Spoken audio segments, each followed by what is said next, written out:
I worked night security at a distribution warehouse a few years back.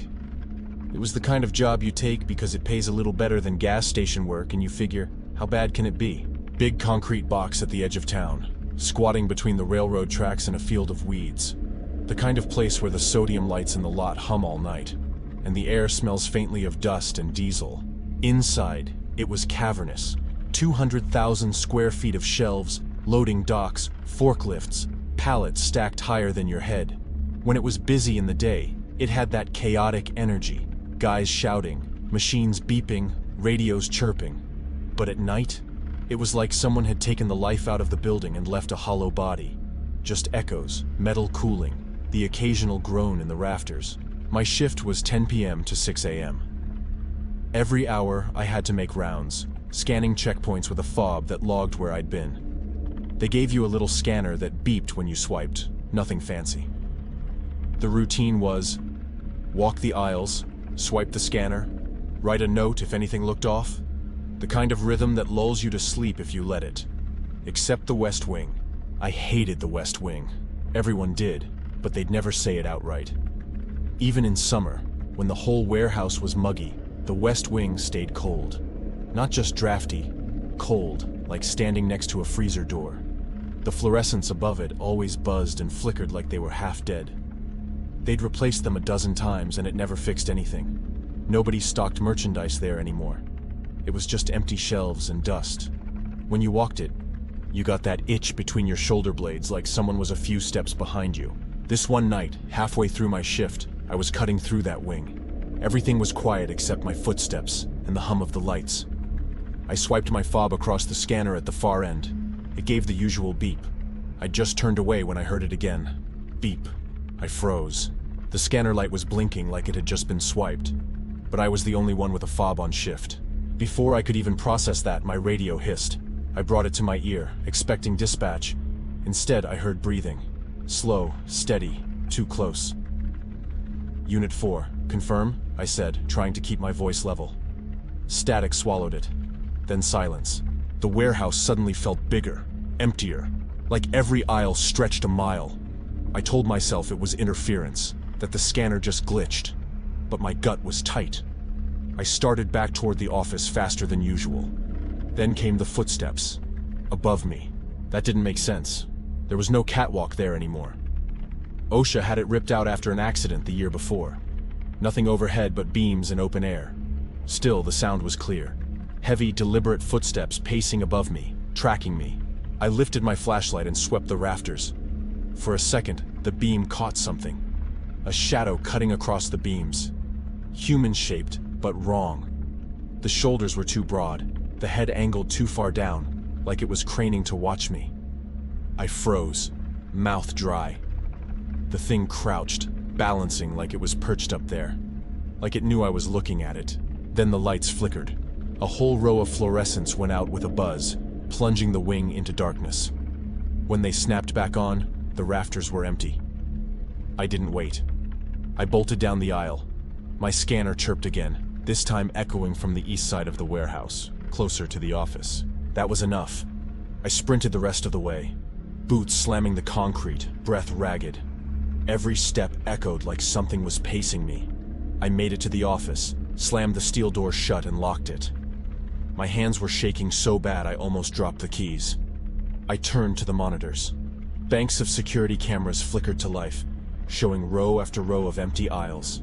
All except one. The West Wing feed fuzzed to static, then cleared, and on the screen, I saw myself, sitting in the same chair I was in, watching the same monitors. But the me on the screen wasn't moving, wasn't blinking, just sitting perfectly still, staring into the camera like it knew I'd be looking. I ripped the plug out of the wall, killing the monitors. Sat in the dark office with the radio silent, every hair on my neck standing on end, until I saw the sunrise bleeding through the grimy warehouse windows. I quit a week later. Couldn't bring myself to do another round. My supervisor just shrugged and said, "Night shift eats people alive." Since then, I've heard they've gone through half a dozen guards. Nobody lasts more than a few months. No one ever says why, but I can guess. Sometimes I drive past that warehouse on the highway at night.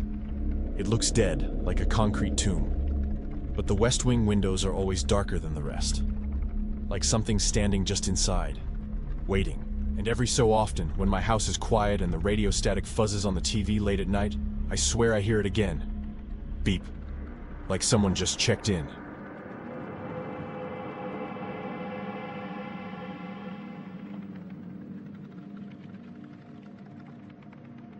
I've been wearing a badge in a nowhere town for over a decade.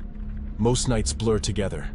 Drunks passed out behind the gas station, kids running off after spray painting the bridge, a raccoon triggering a motion alarm at the feed store. It's routine, predictable, and after a while you start to feel like you've got the night mapped out in your bones. But there are nights that cut against the grain, that stick like a shard under your skin. Nights that don't make it into the blotter or the morning briefing. This is one of those. It was late September 2014. My shift started at 6 p.m., and by 2 in the morning I was on autopilot. Gas station coffee, paperwork waiting back at the station, patrol car humming down the same quiet streets. The kind of night where you catch yourself counting porch lights just to stay awake. That's when dispatch came on the radio. Unit 12, respond to possible disturbance. Caller reports shouting, Ridgeway Street, number 18. I repeated the address before my brain caught up. 18 Ridgeway, the Miller House. Every cop in town knows it. Big two-story on the edge of the creek. White paint long since gone gray, shutters falling off, windows boarded up like someone was afraid the house might breathe. Overgrown yard swallowing the front porch. Kids dare each other to walk up to it, but nobody stays long. The official story is the Millers moved after a kitchen fire. The unofficial one, the one you hear if you buy the old-timers a beer, is that they vanished. Just gone. One night in the mid-90s. Clothes still in the drawers. Food still on the table. Mail piling up until the bank foreclosed. No one's lived there since. No one should have been calling from there. I pulled onto Ridgeway and killed my lights a block early. The street was empty, washed pale in moonlight. That's when I saw it. The Miller porch light glowing. It hit me in the gut. That place hasn't had power in 20 years. The electric company pulled the meter long before I made officer. And yet there it was, shining steady, not a generator buzz, not candlelight, but a pale, bluish glow like something out of a hospital corridor. I sat in the cruiser for a long minute, staring, weighing excuses, kids messing around, somebody running an extension cord, some squatter with a knack for wiring, anything but what my stomach was already telling me. Finally, I keyed the mic. Dispatch, Unit 12 on scene. Porch light is illuminated. House supposed to be vacant. They just answered. Copy. Flat. No questions. No surprise. So I got out. The gravel sounded too loud under my boots. Neighborhood was silent. No dogs, no crickets, no wind. Just my footsteps and the faint electric hum from that porch light. The closer I got, the less it looked like normal light. It didn't throw shadows right. Just kind of filled the space. I put a hand on the railing, started up the porch steps. That's when my radio hissed. Not static. Whispering.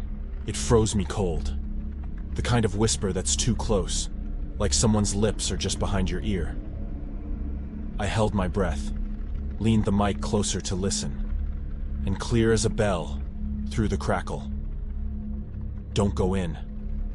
I swear my heart stopped. I stepped back down, checked my channel, switched frequencies. Nothing wrong.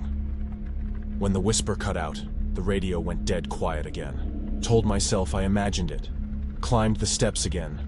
The front door was chained from the inside, boards nailed across it in sloppy X's. I swept the flashlight across the windows, just boarded wood and dust. Nothing moving. I circled around back. There, a few boards were pried half loose, like someone had forced entry. Probable cause enough. I pulled them aside and ducked in through the kitchen window. Mold. Rot. Wet plaster. My boots crunched glass as I moved forward. Everything was coated in a heavy layer of dust, except one thing. A chair. Dead center of the room, upright, spotless, like it had just been cleaned. I didn't want to touch it. Didn't even want to breathe near it. Then I heard the floorboards above me creak. My blood turned to ice. Another step. Slow. Deliberate. I drew my weapon. Police! Come downstairs now! The footsteps stopped. Dust drifted down from the ceiling in little streams. Then silence. I backed out fast. Climbed through the window, straight to the cruiser. Slammed the door, tried to breathe. Called for backup. 10 minutes later, Jensen rolled up. Big guy. Ex-Marine. Not much rattles him. I told him what I'd heard, what I'd seen. He smirked. Squatters. Let's clear it. We went in together. The chair? Gone. Kitchen bare except for broken furniture and dust. No sign it had ever been there. We moved into the living room. Same thing. Just wreckage. We climbed the stairs. That's when my flashlight caught them. Footprints. Bare feet. Fresh. Wet. The kind you'd leave stepping out of a shower. Clear prints pressed into the wood, trailing down the hallway, stopping beneath the attic hatch. Neither of us said a word. Neither of us was about to open that hatch. Jensen's voice finally broke the silence, low and tight. We'll mark it clear. We left. Next day, I drove past. Porch light was off. House looked dead again, like nothing had happened. But here's the thing. Since that night, my radio's been whispering. Not chatter, not feedback. Whispers. Always the same words. Don't go in. Sometimes it cuts in while I'm driving. Sometimes when I'm logging evidence. Once, standing in broad daylight at a school crossing. Half a second, gone again. I thought maybe I was cracking under stress. Until Jensen walked up to me one night in the parking lot. Didn't say hello. Just leaned against my cruiser and asked, "Radio tell you not to go in lately?" Then he walked away. Never mentioned it again. I asked dispatch about the original call later. Wanted to know who'd reported voices at 18 Ridgeway. The number? Disconnected. Had been for years. Nobody on the other end. I checked property records too. Power account closed in 1995. No porch bulb on record. No maintenance, no nothing. That light shouldn't work. I don't know who or what's in that house. I don't know why it called us there, or why the message keeps following. All I know is this. Some doors you don't open. Some places don't want you crossing their threshold. And if you ever hear a voice whisper through your radio telling you not to go in, you'd better listen.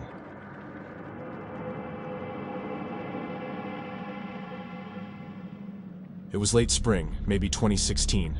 I'd been on day shift for a couple months trading with Bailey, family stuff, so I was the one answering the weird, half-formed calls that usually hit just after midnight. You learn to treat domestic disturbance and welfare check like a pair of dice. The odds are they're boring, but every so often the roll comes up snake eyes. Dispatch pinged a welfare check at 2:14 a.m., an address on the east side. Caller said an elderly neighbor had heard screaming earlier, and that a woman had been wandering the street, talking to herself. Caller seemed rattled, voice trembling, kept saying, she was banging on the windows. Nothing about weapons, no 911 panic. I told dispatch I was en route and cruised over. The house sat 3 blocks from the main strip. Narrow porch, overgrown hedges, yellowing siding. When I pulled up, the streetlight painted the gutters anemic gold, and a hush had settled, that kind of heavy hush you only get away from traffic and bars. There was a small crowd of neighbors clustered on the lawn across the street, whispering and pointing. Eyes met mine, and everyone looked like a man who'd slept badly for a week. I stepped out slow, boots on wet grass, radio clipped to my shoulder. The neighbor who called, a thin woman in her 50s named Mrs. Donnelly, kept wiping her palms on her robe like it helped. She told me she'd heard a woman screaming inside the house at 1 in the morning, and when she looked out, she saw that same woman at the end of the lane, barefoot, just staring at the sky and making little noises with her mouth. She'd been talking like prayer, or like somebody repeating a phone number. Mrs. Donnelly said the woman had banged on windows and then went quiet, and that afterwards the kids down the street swore their video game consoles had gone berserk and displayed words in static. I nodded, wrote it down. The house was registered to a woman named Elaine Mercer, late 30s, no kids listed, on file once for a noise complaint 4 years earlier. That was it. Officer life, names on a page, histories in a box. I walked up to the porch and knocked. Slow, professional. Police, Elaine, you okay in there? The door cracked open a fraction. A shadow moved. The smell hit me first, like wet hay and old perfume and something metallic under it. Not like blood exactly, but like a penny rubbed on your tongue. I stepped in when the door opened wider, hand on my holster but not out. It's a habit. The living room was a tangle of curtains and open windows. A lamp burned low. The TV was off, but the screen was on, black and reflective like an eye. She was in the kitchen doorway, thin, dark hair matted, eyes wide and slightly gray, as if she were blind. Her dress was a forgettable pattern, but she stood with a kind of fierce stillness, like someone waiting to be spoken to. When she looked at me, I had the odd, immediate sense that she'd been expecting me, like someone reading to the end of a line. "Ma'am, can I step in?" I asked. My radio clicked at my shoulder, one of those tiny noises your body knows as safety. She tilted her head and smiled, but it didn't reach her eyes. "You shouldn't have come," she said, voice flat and not quite hers. Not a slur or slur of vowels, something else, like air going over metal. "He doesn't like witnesses." I signaled the neighbors back by the road to stand down. Training kicks in. I call for backup on anything that doesn't feel right and then occupy the scene until help arrives. I told her my name, who I was, what I was doing. She listened without blinking, and then, with a speed that made me tighten my grip, she started to chant. At first it was internal to her, mouth moving without sound. Then it came out hollow and rhythmical, syllables I didn't recognize and couldn't place. The sound crawled up my scalp the way a cold wind crawls under a door. The kitchen light swung like someone had a palm on a chain. I took another step back. Something in me, a shallow animal part, bristled. She laughed then, a sound like someone plucking a string and finding it wrong. "You came for the noise," she said. "You came for me?" As she crept towards me. "Elaine, step away from me," I said. I was trying to keep it professional, but the words tasted like pennies. Backup was still a block out. The neighbors were murmuring across the street. She lifted a hand, palms outward, fingers crooked in a way that made my skin crawl. "Hold my hand," she said. "Promise." I didn't promise anything. I wanted to get the hell out of there. I moved to take a step toward the door and she surprised me, grabbed my wrist. Not a curtain grip, not a bar fight clutch. More intimate and wrong, fingers curling like vines. When she held me, it wasn't like muscles gripping. It was like something had attached and found purchase. There was heat in her grip, then cold, like a mouth on my bone. Her skin under her nails was rough and chalky.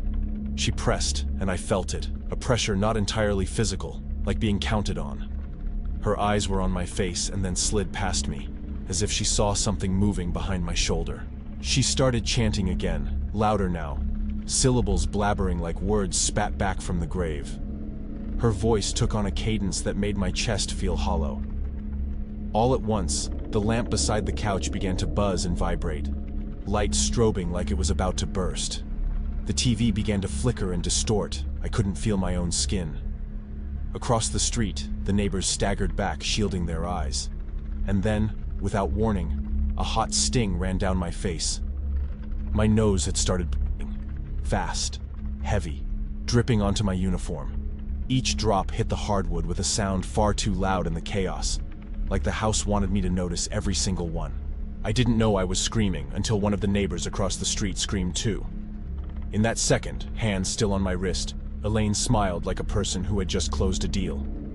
Her fingers loosened, and when she let go, I staggered, breath sharp and shallow. She straightened, smoothed her dress as if nothing had happened, and said very politely, "Be careful what you carry home. Some things like company." Backup hit the driveway 2 minutes later.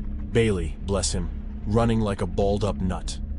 We cleared the house, swept rooms and closets, called medics for the neighbors who needed a minute to come back. Elaine regressed and didn't resist. She answered questions not in sentences but in lines of words that felt rehearsed. We escorted her to the cruiser. On the way out, she looked at me, that empty smile, and whispered, not loud, but clearest of any single sound that night, "We bind what we name." We arrested her and went back to the station, took statements, filed the usual reports. The station paperwork and people on is a haze. Forms, signatures, calls to dispatch, a supervisor with a tired face telling me to go home and sleep. That's the thing about police work. You do the job, and then there's paperwork, and the world expects you to move on. For a while I thought that's what would happen. I slept a poor, jumpy sleep, and told myself I'd seen a manic episode or some elaborate hoax. Maybe a method actor with an unfortunate sense of timing. Maybe someone had been using drugs or had a psychotic break. There are plausible things to climb on and hang an explanation from. For most folks, those are comforting. But then small things started to happen that aren't comforting. First, I dreamed one night that the squad room was full of moths, and when I blinked, the moths were lined up on the payphone in neat rows, mouths moving. I woke with the taste of pennies in my mouth and the badge on my chest glinting like an eye. The scratch on the underside of my wrist where her nail had caught me didn't seem to be healing the way normal skin heals. It felt numb and cold. Then the noises started. Not from the radio, but from the pipes in my apartment. At 2:14 a.m., without fail, the radiator would clank and then hiss like someone whispering through the vents. Once, the pipes groaned out what sounded like a single word, drawn out and warped. Count. I froze in my own living room, every hair on my body standing on end. I started to notice patterns. Bad luck in soft, specific ways. My coffee would be bitter when I tasted it the first sip. Badges warped and turned tiny flecks of dust into starbursts in fluorescent light. A neighbor's dog would howl underneath my window at 3 a.m. on the exact nights I had to be up for court. The kinds of annoyances that aren't calamities, but that tilt your world toward being off balance. Once I found, on the inside of my forearm where she'd held me, a small ring of hair-fine, pale lines, arranged like tiny letters. They weren't letters I could read, but when I traced them, they prickled like static. The worst thing was a cold. A physical cold that moved down my spine late at night. It was painful. At 2:14 a.m., the same minute the original call had come in, my apartment's radiator clacked loudly again. I woke up in a panicked sweat, but couldn't move. Then I seen it. At the corner of my eye, I swear she was standing there, watching me. Eventually I came to, but I don't know what happened before I did. What did she do to me? There are police things you can explain away. Stress, too many late nights, caffeine, the brain skittering on empty. And there are the things that you look for a rational hook for until you can't find one. I chased explanations. Infection, allergic reaction, sleep paralysis. I asked medics and psychologists and priests, and everybody had a theory that sat on top of the feeling instead of inside it. Elaine was released after a psych evaluation. There was no evidence of drugs, and nothing in the test suggested psychosis severe enough for commitment, and the DA declined to pursue charges beyond the misdemeanor level when neighbors offered minimal statements. She moved back in with an aunt in another county. Her record closed like an eyelid, but the feeling stayed. On my shoulder, some nights, it felt like a weight of eyes. Once, in a staff meeting, the lights flickered to a strobe-like pulse, and every phone on the table buzzed at once. Bailey swore, and then smiled a brittle smile and said, "Electrics, huh?" We made jokes and then went back to reports. I don't want this to read like a plea. I don't need someone to exorcise me. Maybe nothing happened at all beyond what could be explained. Maybe a woman had a crisis and I let her touch me and I made more of it. But I still sleep with the light under my bed a little too bright. At 2:14 I check the bolts on my door, because once you've felt someone's hand on your wrist in the wrong way, you start clinging to whatever locks you can control. If there's a curse, fine. If there's not, fine. I'd trade all the little signs for the certainty of one or the other. Right now I have neither. Just a memory of a hand, a chant that tasted metallic on my tongue, and the hiss of pipes at night like something waiting to count me.